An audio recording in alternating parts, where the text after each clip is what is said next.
जिस प्रकार से पीयूष प्रियदर्शी ने इस हत्या की पूरी घटना को कैद होने से बचाया, अब आप समझ लीजिए कि आज के इस कलयुग में शायद ही ऐसा कोई युवक नौजवान होगा जो अपने जेब में कैमरा वाला फोन लेकर नहीं चलता होगा। उसके बावजूद घटना के पहले की वीडियो है जिस समय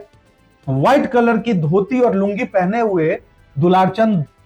दौड़ रहे हैं, पत्थर फेंक रहे हैं अनंत के समर्थकों पे। हत्या के बाद का भी वीडियो है जब पीयूष प्रियदर्शी अनंत सिंह के ऊपर आरोप लगाते हैं, लेकिन सिर्फ हत्या के समय का कोई वीडियो नहीं है, कोई फुटेज नहीं है। आज अगर वैसा कोई वीडियो होता है तो हत्यारे की तुरंत पहचान होती और आज मोकामा विधानसभा के चुनाव का मोड़ कुछ और होता। अगर अनंत सिंह हत्यारा थे तो अनंत सिंह सलाखों के पीछे होते, अगर सूरजवान के गुट अगर हत्यारा था तो सूरजवान सलाखों के पीछे होता। लेकिन इसका एक कड़ी और भी है कि दुलारचंद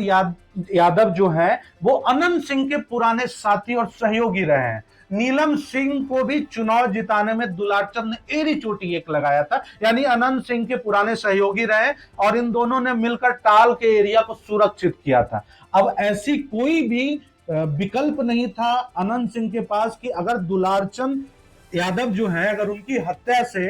अनंत सिंह का वोट बैंक बढ़ता, अनंत सिंह को ना कोई सहानुभूति वोट मिलने वाला, अगर अनंत सिंह के परिवार से कोई हत्या होती तो शायद अनंत सिंह कटघरे में होते, अनंत सिंह संदेह में होते, संदेह के घेरे में होते। लेकिन ये हत्या होती है यादव समुदाय से और पीयूष प्रियदर्शी इसकी जिम्मेदारी लेते हैं कि दुलारचंद यादव उनके चचा थे, यानी आपके चचा की हत्या होती है और आपको सहानुभूति मिलता है, आप रोते गाते और चिल्लाते हैं। अनंत सिंह का इस हत्या से कोई रिश्ता नहीं बन पा रहा, ना वोट की कोई लोभ है, ना वोट की कोई लालच है, ना बाहुबली बनने का कोई शौक है। चूंकि अनंत सिंह को बाहुबली मैं क्या बोलूंगा, पीयूष प्रियदर्शी क्या बोलेंगे, लोग शायद जानते ही हैं कि अनंत सिंह एक बाहुबली नेता है। अब सवाल ये है कि दुलारचंद यादव आरजेडी के नेता थे, लालू यादव के करीबी माने जाते थे, यादव समुदाय से नाता रखते थे, उसके बावजूद वो मोकामा विधानसभा में अपने आरजेडी के कैंडिडेट बीना देवी के विरोध में जाकर के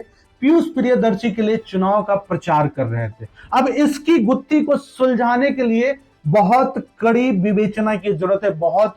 गंभीरता से इस पे सोचने की और रिसर्च करने की जरूरत है कि एक आरजेडी का वरिष्ठ नेता, पुराना सिपाही जन स्वराज के प्रत्याशी का चुनाव प्रचार क्यों कर रहा था। खैर, इस वीडियो को आपने अंत तक देखा, मैं उम्मीद करता हूं कि हमारा जो मैसेज आप तक पहुंचा होगा। हत्यारा जो भी हो वो सलाखों के पीछे होना चाहिए, लेकिन किसी निर्दोष को साजिश के तहत फंसा करके उसके ऊपर जबरदस्ती किसी के हत्या का दोष चढ़ा करके ये गलत है। भाई साहब, आप अपनी राजनीतिक फायदा के लिए अपने मोहरे का बलि चढ़ाइए और बदनाम कोई और हो, जेल कोई और जाए, ये गलत है। और ये मतदाताओं को समझना होगा, ये चुनाव आयोग को समझना होगा, ये बिहार की प्रशासन को समझना होगा, ये बिहार की विधि व्यवस्था को जानना और समझना होगा।